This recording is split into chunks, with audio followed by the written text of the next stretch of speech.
Well, here we go, right? Right on time, too. I know, 12:01, whatever. Hey, welcome, Mark. It's Thank so you, great to Anna. have you here. Well, I am joined today by Mark Babbitt, and we're going to be talking about getting social, why it's important for job seekers of all ages. You've got a sweet spot in your heart for the recent graduates, Mark, so we're going to be focusing in on them a bit. And I want to also give you an opportunity to talk a little bit about your book, which I have not read, but I want to get my hands on, so I can do that. well, we're always happy to talk about that, so no problem. No problem at Okay, all. great. So how are you? We were just saying right before we went live that you and I have known each other forever, but we've never worked together before, and we were talking about how insane that is. So I know. I'm just thrilled to be here. I am thrilled to be here too. It's my pleasure to be able to chat with you because, as I was saying before, I have been watching you and loving what you're doing, and you're just a great inspiration for me, and this will be fun. Well, thank you. Thank you very much. Yeah. So part of what we want to do here is help provide people with some advice, some meaningful, actionable stuff they can take care of, but also get to know you a little bit better and what you're all about and what you believe in. Because I started on Twitter, sort of on a whim, and if I can't even imagine not being on Twitter, because that's how I've been able to meet so many really interesting people, and I'm sort of embarrassed to say, but maybe build my brand. I don't know.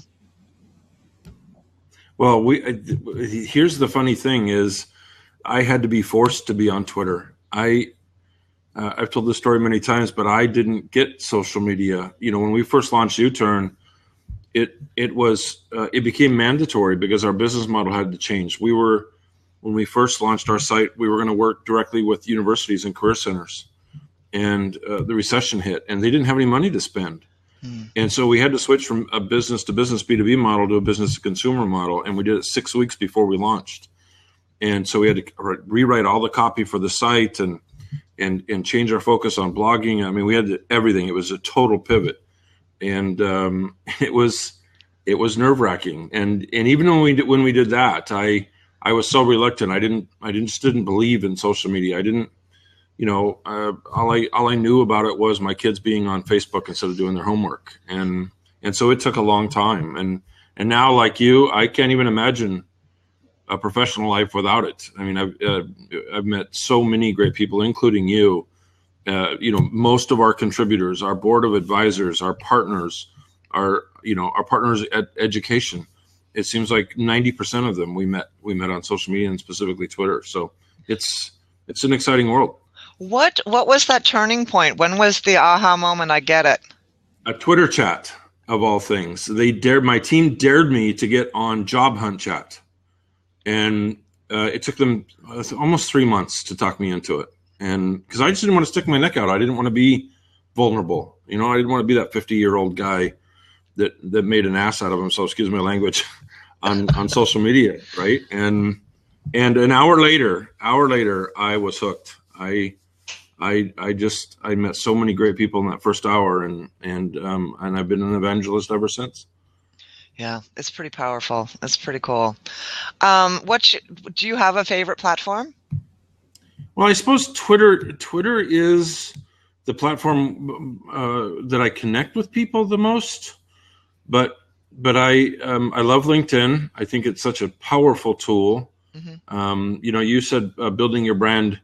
Like I do, right? Like it's you almost feel guilty for doing it, but it's so important now, and especially in our niche. We help college students and recent graduates that don't have any work history to build a brand off of. They haven't established that credibility yet, and social media allows them to do that. And even with just an internship or two, they can show their value online. And let's face it, that's where all recruiters go.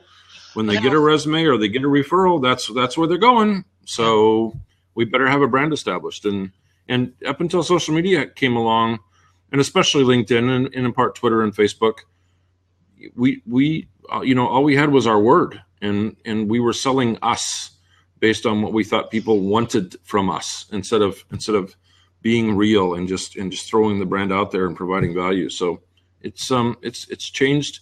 I mean, look how much it's changed. You've been in this space for a long time, like I have. Look how much recruiting, branding, job searching. It's what we knew 5 years ago is now obsolete.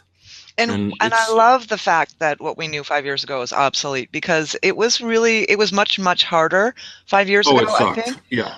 And I Yeah. think the playing field has been leveled a lot for across the board. I mean, it doesn't matter what age you are, what experience you really have. If you've got something to say, there's a platform for that. There's a way to get that message out, and it's not so reliant on the old boys network.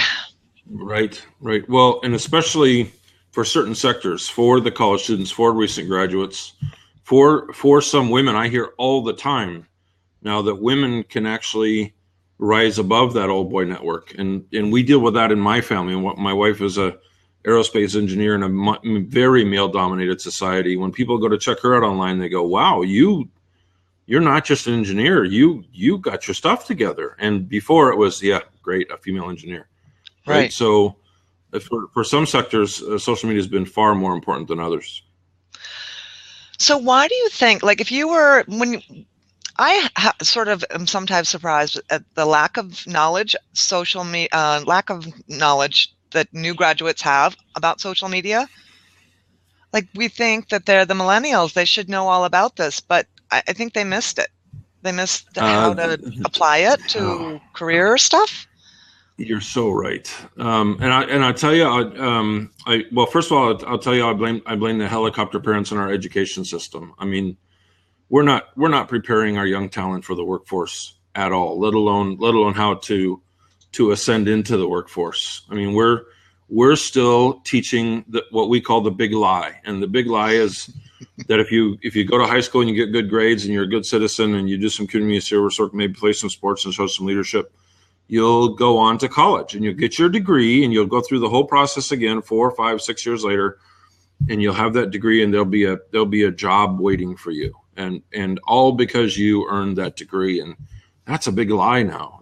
There's so much competition, and there's so many 35 and 55-year-olds taking what might have been a long time ago considered entry level or junior jobs. Well, now your age doesn't matter anymore. You have to be qualified, and a lot of the jobs that us 55-year-olds were taught 30 years ago, they don't even exist anymore. So we're taking up digital media, blogging, social media, digital marketing, all that stuff. We're just as new as the 25-year-olds coming out, and we're just not being taught this stuff. And it's a shame when a college student's really good at posting the red solo cut pictures or those embarrassing photos with the underwear on their head after a long night, but they don't share Seth Godin's latest post of their marketing, or they don't share, if they're going into HR, they don't share one of your posts or something.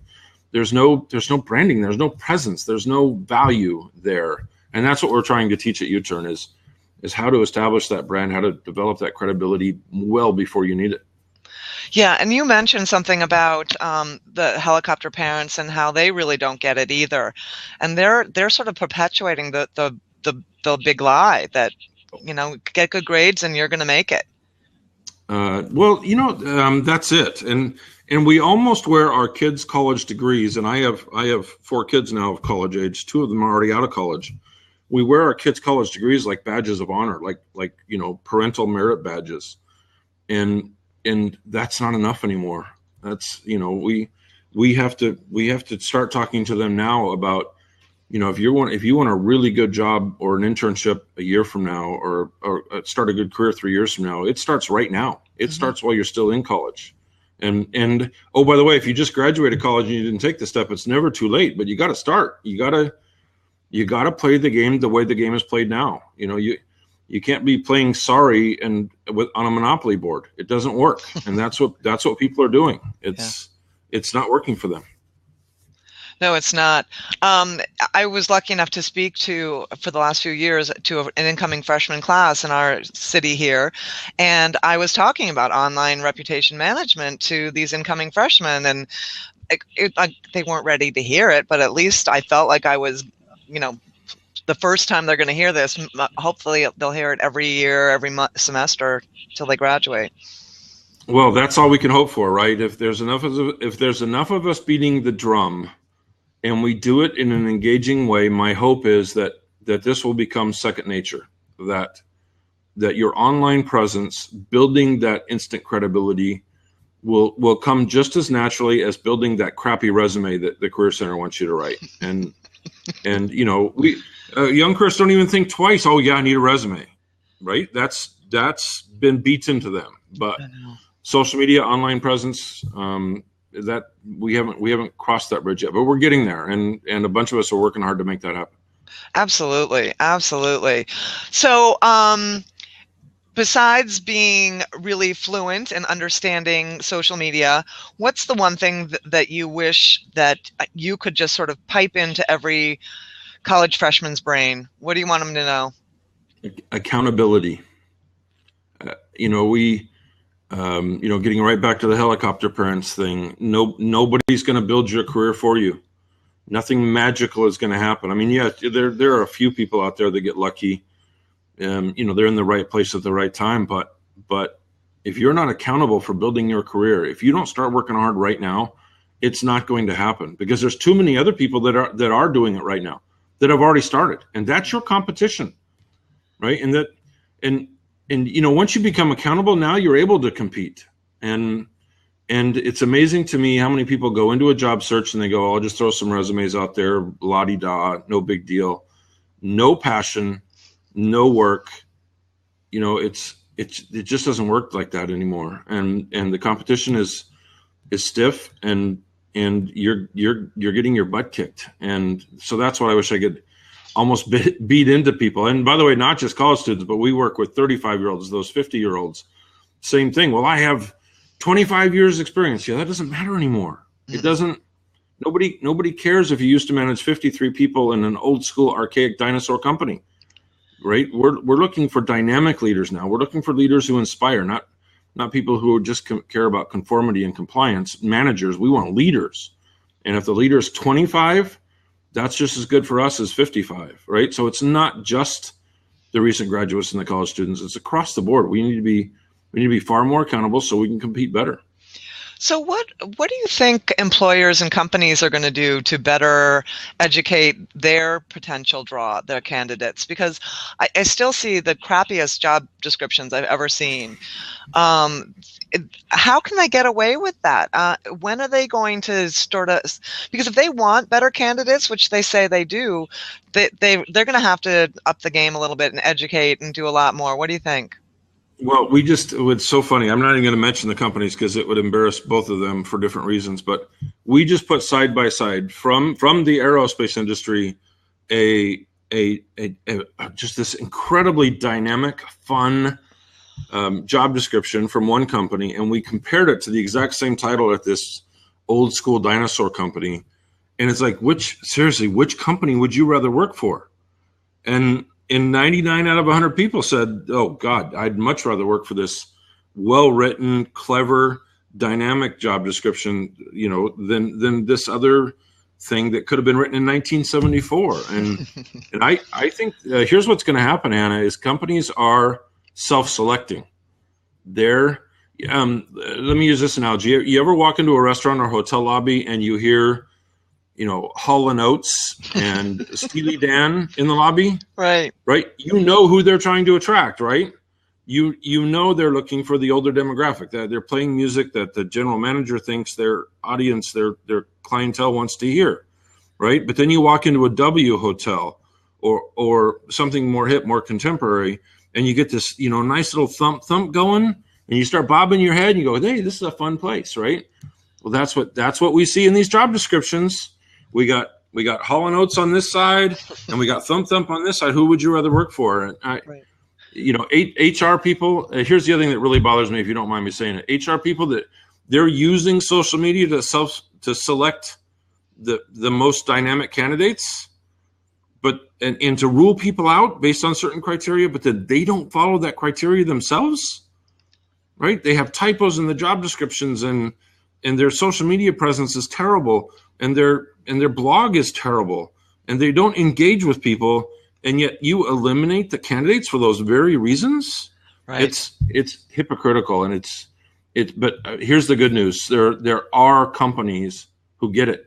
There are companies doing amazing work, There really and are, but they seem few and far between. But I there's think they're going two. to have to Yeah. up their game, step into the 22nd century, and if they really want to, attract the right talent for the future. Yep. Yep. Well, here's what's funny is even our government is doing it on our other site, switchandshift.com. Just last night, we interviewed the CIO of the FCC, the Federal Communications Commission. He's a young guy, looks even younger, and he walked into this very old school organization where the average tenure for employees is 15 years plus. The average tenure for contractors is 19 years plus, and he's turning that entire organization on their ear using social media. And he's got 144,000 followers, and he works in government, right? And just a great example of somebody owning that, taking personal responsibility for changing a culture. And that's what's going to happen is we're going to have turnover. Attrition is going to be our best friend, and companies who want to survive they're going to have to change. They're going to have to adopt to the social age parameters and business practices. Yeah. So I'm trying to read Steve's message here, back to academia. I'm attempting to replace me with a college career counselor. Not easy. No passion about writing or so-called social media. So what you're saying for the students, we must direct to their counselors who don't have any idea about this stuff either. That's so true. Well, you and I just talked about companies that are behind the times. Yeah. Let's you and I could talk the entire hour about how higher education and even some career centers, I would even say most career centers who they haven't eaten the pudding. They're just terrible. And it's amazing that these are the people that are teaching our students how to job hunt. I know. But they're not doing it. Right? They're not blogging. They're not commenting. They're not engaging. They're not tweeting. They're not on Facebook. They're still doing this one-on-one. Let's do mock interviews. Let's do resume reviews. Let's do career fairs and internship fairs. Let's do all this stuff again, just like we did in 1974. And let's not adopt at all to current standards. It's insane. And I know there's traditions. I know there's we call it in our book. We call it twatty syndrome. That the way we've always done it. Right. I know we have to fight through that. I know it can become a barrier. But man, just get one person who really believes in the power of social media, the power of engaging with 100 people at a time instead of one person at a time, and the whole organization changes. And Ryan's point is valid. It applies to higher education and specifically career services just as well as anywhere else. Yeah, it really does. It's because academia is so old school. It's challenging to make that shift.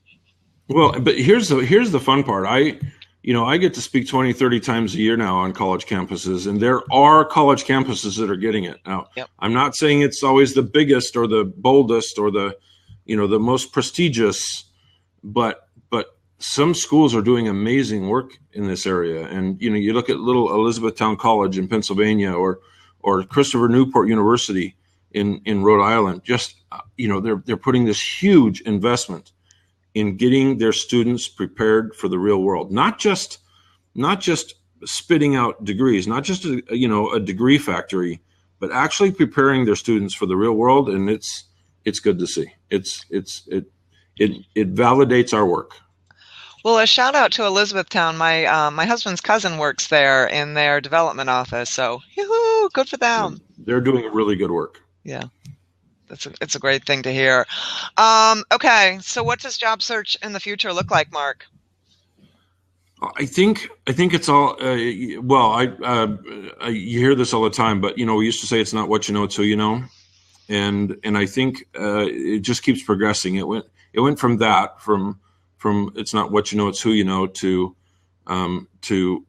what it's not what you know, but who knows what you know. And because we're right in the middle now of the testimonial economy. What we say about us on our resume and our cover letter on LinkedIn, I'm not sure anybody listens to that anymore, right? We don't go to the new restaurant in town without going to Yelp, right? We don't apply for a job, or many of us don't, without going to Glassdoor or Indeed or something to check out the company, right? And our employers are doing the same thing. And so if we go to LinkedIn, if I go to LinkedIn, I don't know how you feel, but if I go to LinkedIn and you have 0 testimonials on your LinkedIn profile, you've just been eliminated from consideration, because I don't need to hear what you say about you. You're just selling you. Right. I want to know what people that have worked with you directly think about you. That's the testimony economy. Just like the restaurant review on Yelp or Google reviews or whatever, I want to know what I hope somebody objective says about you and your work. And I think that's a big part of it. I'm seeing a trend, maybe you are too, where, in script or in a different font on a resume is a short testimonial from a former coworker or a manager. Mm-hmm. And I love that stuff, right? I don't know if everybody does. I don't know if I'd call it a trend yet, but I love to hear what other people think about your work. And if they personally know you and they refer you to me, man, you have to really screw up now not to get the job. Oh, right.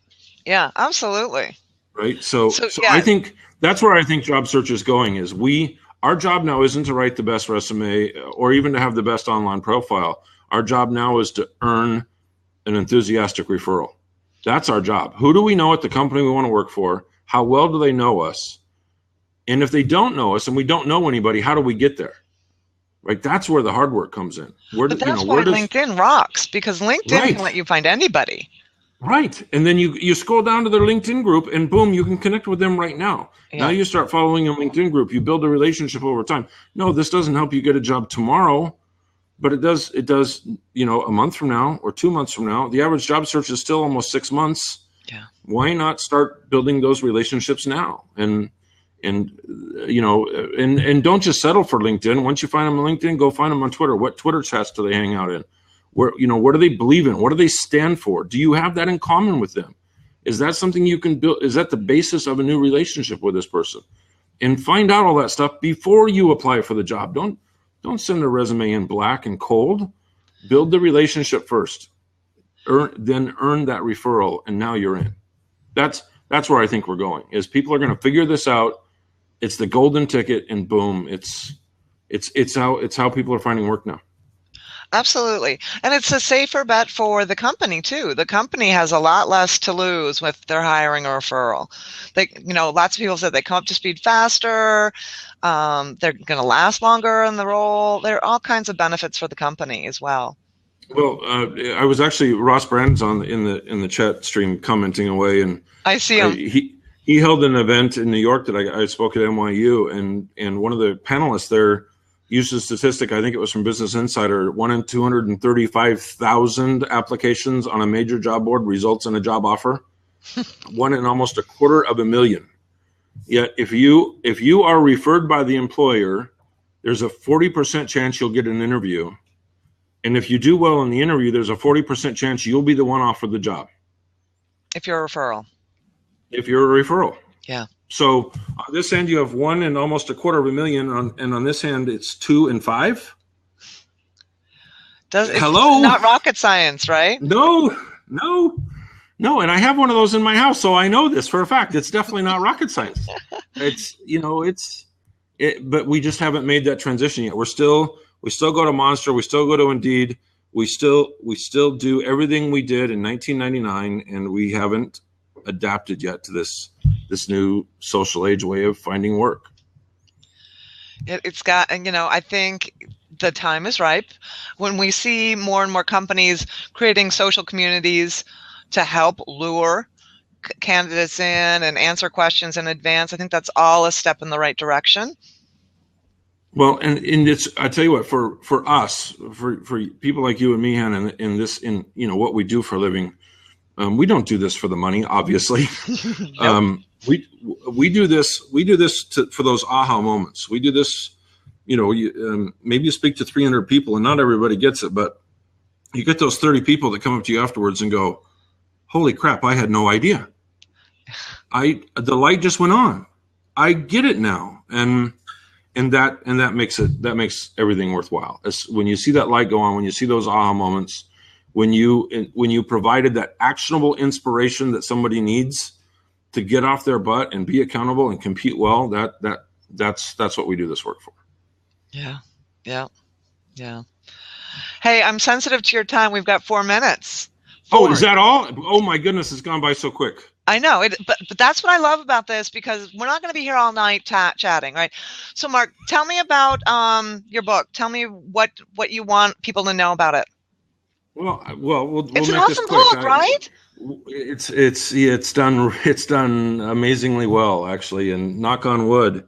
I hope it still does. I mean, it's still making an appearance in the top 20 in certain categories on Amazon a year after it's come out now. So it's kind of fun. But we wrote this book. Ted Koine and I wrote this book for businesses, actually, and it talks about everything that you and I have talked about, but not just from a career building space or from a recruiting space, but from a business point of view. Mm-hmm. How much has social media changed the way we engage with our customers, develop products, build communities?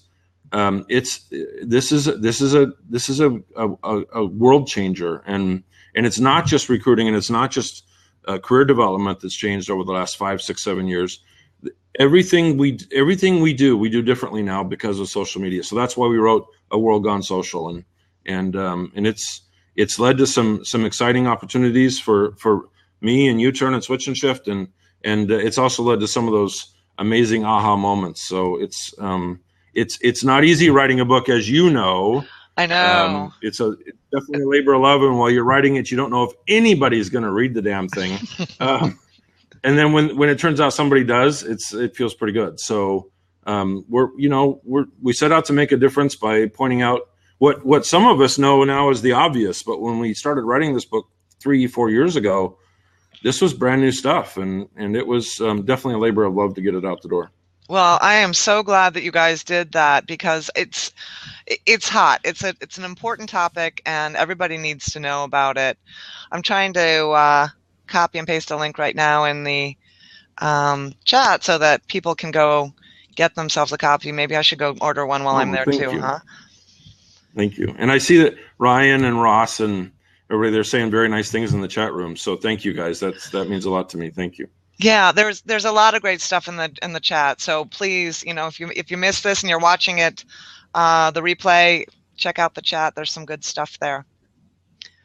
Mark, you rock. Thank you so much. Thank you. So I can't believe we waited this long to do this. I know. Hey, any plans coming east again? When's your next trip east? I'm in San Francisco the end of this week, Philadelphia the week after that, and I'll be in Las Vegas speaking at IBM's Insight event in Las Vegas.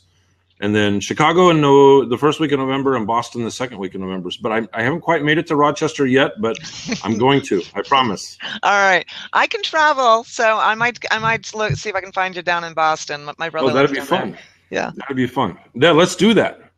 That'd be fun. All right. Thank you so much. Hey, I'm going to put this up and share it. So feel free. We'll share it too. Yeah. Thank you so much for everything. This is just the beginning. I look forward to future conversations with you, Mark. Well, this is fun. Thank you. Anytime. All right. Thank you so much for your time. Thank you, Hannah. You're great. Peace.